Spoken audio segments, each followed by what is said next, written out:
Hello बच्चों, चंचल classes में आप सभी का स्वागत है। और आज हम पढ़ेंगे कक्षा 7वीं का चौथा पाठ, जिसका नाम है हास्य बाल कवि सम्मेलनम। आज इस चैप्टर के बारे में पढ़ेंगे। तो इस चैप्टर को पढ़ने से पहले इस चैप्टर का मीनिंग जान लेते हैं कि इस चैप्टर का जो नाम दिया हुआ है हास्य बाल कवि सम्मेलनम, इसका अर्थ क्या है। तो इस चैप्टर के अंदर जो बालक हैं वो कवि बने हुए हैं, छोटे छोटे बालक हैं, और वो एक कवि सम्मेलन जो है उन्होंने किया हुआ है। और वो जो सम्मेलन है वो कैसा है, हास्य कविताएं जो है अपनी वो प्रस्तुत कर रहे हैं। तो जानते हैं इस पाठ के माध्यम से। तो चलते हैं अपने पाठ की तरफ, शुरू करते हैं अपना पाठ। तो जैसा कि आप अपने इस चित्र में देख भी रहे हो, कुछ बच्चे हैं जो कहाँ पर बैठे हुए हैं, मंच के ऊपर बैठे हुए हैं और सभी हंस रहे हैं। और यहाँ पर संचालक महोदय जो है वो स्टेज कंडक्ट कर रहे हैं, और नीचे जो बैठे हैं पब्लिक जो बैठी है, जो श्रोता है, जनता जो है, वो कविता सुनने के लिए बड़ी ही उत्सुक है। तो आइए जानते हैं इस पाठ के माध्यम से इस पाठ के अंदर क्या दिखाया गया है। और जैसा कि इस पाठ के अंदर अव्यय शब्दों का भी प्रयोग किया गया है। जैसे हम कुछ अव्यय शब्द देख रहे हैं, जैसे अधः यहाँ पर आया हुआ है, ऊपरी आया हुआ है। तो इस पाठ के अंदर बहुत सारे अव्यय जो हैं, अव्यय के बारे में भी बताया गया है। तो शुरू करते हैं अपना पाठ। विविध वेशभूषाधारिणः चत्वारः बालकवयः मंचस्य उपरि उपविष्टाः सन्ति। विविध वेशभूषाधारिणः, विभिन्न प्रकार की वेशभूषा मतलब वस्त्र, ड्रेस पहने हुए। चत्वारः बालकवयः, 4 बालक कवि मंचस्य उपरि, मंच के ऊपर उपविष्टाः सन्ति, बैठे हैं। अलग अलग तरह की ड्रेस पहने हुए, अलग अलग तरह की वेशभूषा पहने हुए 4 बालक कवि मंच के ऊपर बैठे हैं। अधः श्रोतारः हास्य कविता श्रवणाय उत्सुकाः सन्ति कोलाहलं च कुर्वन्ति। और अधः, अधः मीन्स नीचे, नीचे श्रोतारः, श्रोता हास्य कविता श्रवणाय, हास्य कविता सुनने के लिए, उत्सुकाः सन्ति, बड़े ही उत्सुक है, बड़े ही बेचैन है।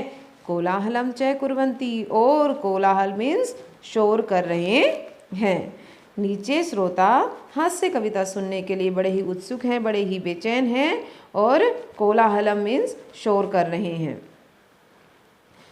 आगे संचालक है। संचालक क्या कहते हैं, संचालक महोदय कहते हैं अलम कोलाहलेन, शोर मत करो। अलम जो है यहाँ पर भी आप देख सकते हैं अव्यय आया हुआ है।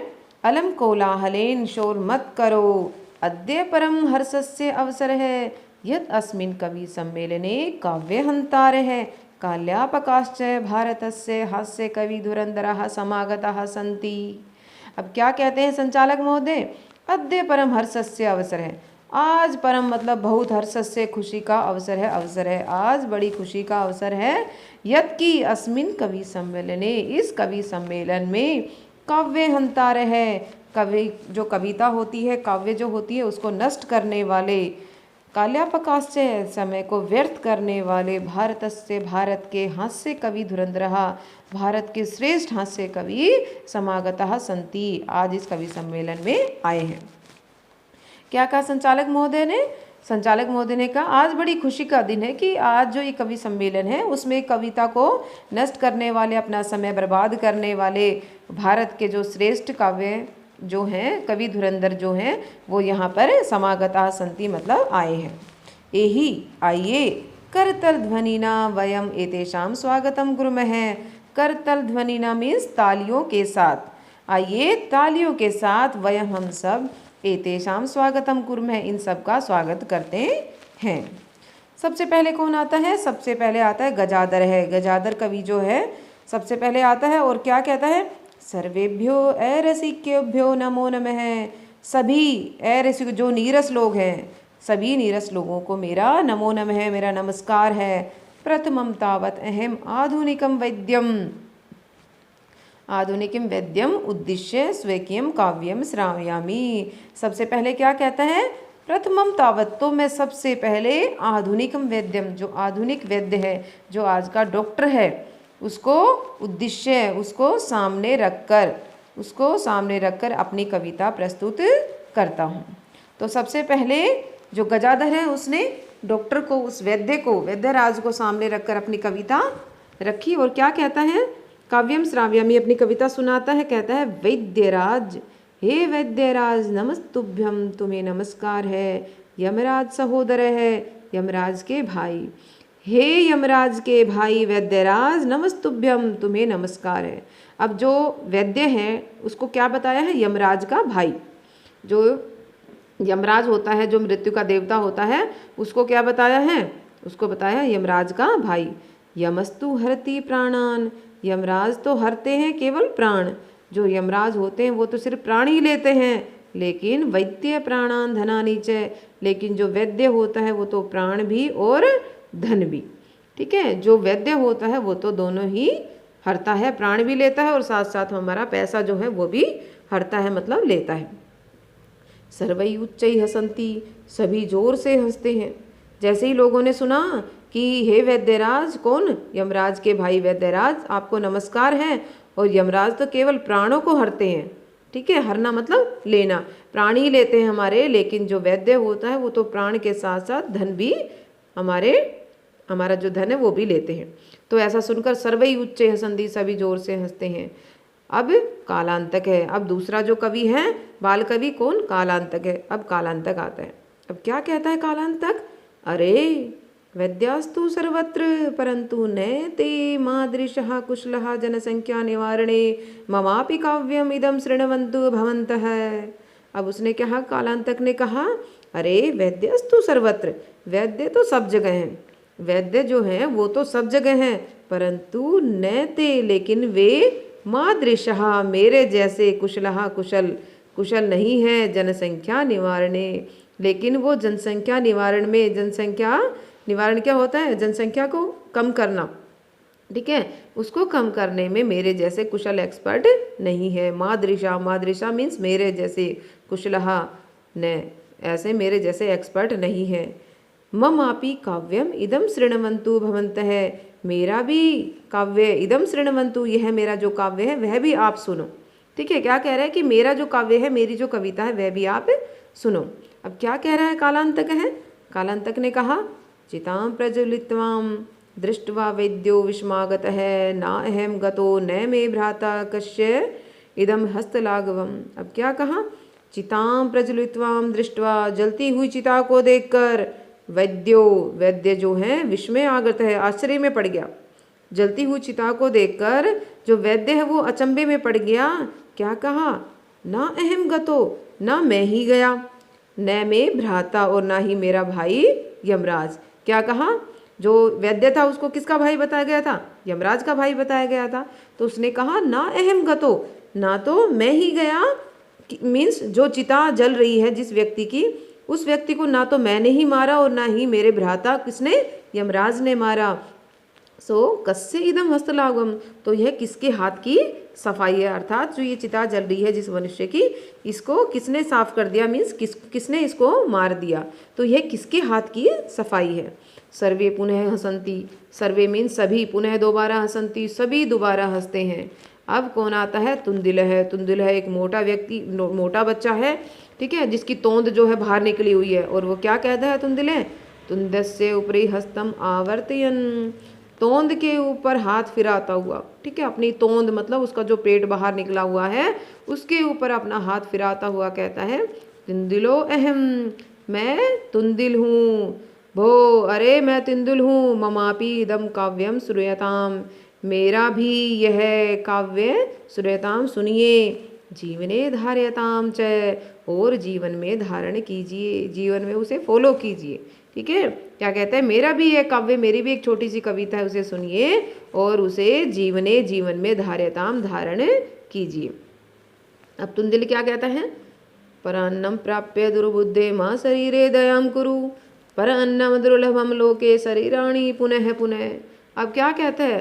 परान्नम प्राप्य दुर्बुद्धे, हे दुर्बुद्धि, अगर तुम्हें दूसरों का अन्न प्राप्त हो जाए, दूसरों का खाना प्राप्त हो जाए, दूसरों का भोजन प्राप्त हो जाए, माँ शरीरे दयाम कुरु, तो अपने शरीर पर दया मत करो। यहाँ पर माँ का मतलब क्या होता है? मत करो, नहीं करो, शरीर पर दया मत करो, अर्थात अपने शरीर को मत देखो। पर अन्नम दुर्लभम लोके, इस लोक में, इस संसार के अंदर, पर अन्नम, दूसरों का अन्न मिलना बड़ा ही दुर्लभ है, बड़ा ही कठिन है। इस संसार में दूसरों का भोजन मिलना बड़ा ही कठिन है। शरीराणी पुनः पुनः, लेकिन शरीर तो पुनः पुनः बार बार मिल जाता है। ठीक है, क्या कहा, अगर दूसरों का भोजन मिल जाए तो उसको छोड़ो मत। ठीक है, अपने शरीर पर दया मत करो, शरीर चाहे बेकार हो जाए, चाहे शरीर में कोई प्रॉब्लम हो जाए, पर दूसरों का अन्न जो मिलना इस संसार में बड़ा ही कठिन है। ठीक है, शरीर तो बार बार मिल जाता है। सर्वे पुनः अट्ठासम कुर्वन्ति, तो यह सब सुन करके सर्वे सभी पुनः दोबारा अट्ठासम कुर्वन्ति, अट्ठास से मतलब जोर से हंसते हैं, सभी जोर से दोबारा हंसते हैं। अब कौन आ गया, चारवाक है। अब चारवाक क्या कहते हैं, आम आम, हाँ हाँ, शरीरस्य पोषणम सर्वथा उचितमेव, शरीर का पोषण तो हमेशा उचित ही है, कि शरीर का पोषण करो, सर्वथा हमेशा उचितमेव, शरीर का पोषण हमेशा उचित है। यदि धनम नास्ति तदा ऋणम कृत्वा भी पौष्टिक है पदार्थ है एवं भोक्तव्य है। अब क्या कहें, यदि धनम नास्ति, यदि आपके पास पैसा नहीं है, ठीक है, अपना शरीर का पोषण करने के लिए, उसको हृष्ट पुष्ट रखने के लिए अगर आपके पास धन नहीं है, पैसा नहीं है, तदा ऋणम कृत्वापि, ऋण करके भी, कर्ज लेकर भी, पौष्टिक है पदार्थ है एवं भोक्तव्य है, पौष्टिक पदार्थ ही खाने चाहिए, स्वादिष्ट पदार्थ ही खाने चाहिए। तथा कथ्यति, चारवाक है कवि ही, ऐसा कहता है कौन, चारवाक है कवि। ऐसा चारवाक कवि ने कहा कि अगर आपके पास धन नहीं है तो भी क्या करो, ऋण लेकर के पौष्टिक भोजन खाने चाहिए। अब क्या कहा, यावत जीवेत सुखम जीवेत ऋणम कृत्वा घृतम पिबेत। अब क्या कहा, यावत जीवेत, जब तक जियो, सुखम जीवेत, सुख से जियो, जब तक आप जी रहे हो सुख के साथ जियो, ऋणम कृत्वा, ऋण करके, कर्ज करके, घृतम पिबेत, घी पियो, घी पीना चाहिए। ठीक है, जब तक आप जी रहे हो सुख से जीना चाहिए, सुख से जियो, और ऋण करके, चाहे हमारे पर ऋण हो जाए, कर्जा हो जाए, ठीक है, कर्जा करके भी घृतम पिबेत, घी पीना चाहिए। अब श्रोतारे ने सुना, श्रोतारे ने क्या सुना कि उसने कहा कि जब तक जियो सुख से जियो और ऋण करके घी पीना चाहिए। ठीक है, चाहे हमारे पर कर्जा हो जाए, लेकिन हमें आराम से सुख से जीना चाहिए और घी पीना चाहिए, मतलब कि एक तरह से हमें खूब खाना पीना चाहिए, चाहे हमारे ऊपर कर्जा ही क्यों ना हो जाए। अब श्रोतारे ने कहा, तरही ऋणस्य प्रत्यर्पणम कथम, तरही तो ऋणस्य, ऋण का, प्रत्यर्पण मीन्स लौटाना, कथम कैसे, तो जो ऋण है हमारे ऊपर उसको लौटाएं कैसे। ठीक है, जो हमारे ऊपर कर्जा हो गया, ऋण हो गया, तो उसको कथम कैसे, प्रत्यर्पण मतलब लौटाएं कैसे, उसे लौटाएं। चारवाक है। अब चारवाक ने क्या कहा, श्रूयताम मम अवशिष्टम काव्यम, सुनिए मेरा बचा हुआ काव्य, अवशिष्टम मीन्स जो बचा गया है, जो लेफ्ट है, ठीक है, जो मेरी कविता, जो मेरा काव्य अभी बचा हुआ है, उसको श्रूयताम, सुनिए।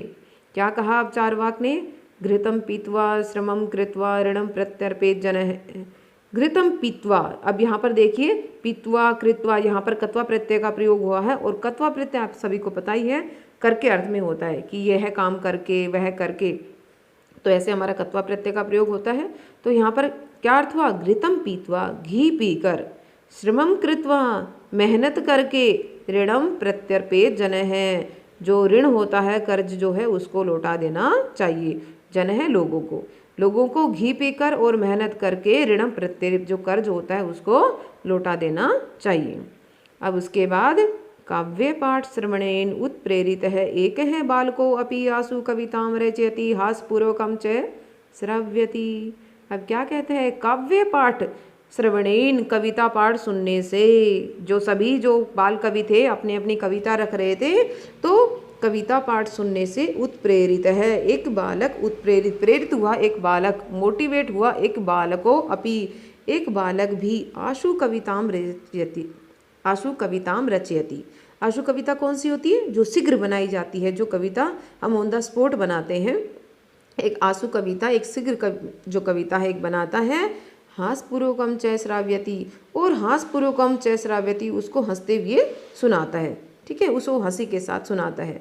अब जो बालक कवि है वो क्या सुनाता है, बालक कहता है, श्रूयताम श्रूयताम भो, सुनो सुनो भो, अरे अरे सुनो सुनो, मम अपि काव्यम, मेरा भी काव्य, मेरी भी कविता।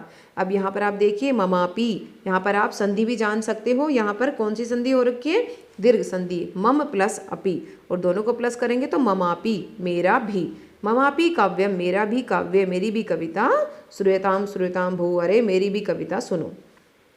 अब बालक ने क्या कहा, गजाधरम कविम च एवं तुंदिलम भोज्य लोलूपम कालांतकम तथा वैद्यम चार्वाकम च नमाम्यम। अब क्या कहा, गजाधरम कवि, जो गजाधर कवि हैं उनको, और भोज्य लोलूपम, भोजन के लालची तुंदिल को, तथा कालांतकम, कालांतक को, तथा वैद्यम चार्वाकम, और जो कालांतक वैद्य था, और चार्वाकम, चार्वाक को नमाम्यहम, मैं नमस्कार करता हूँ।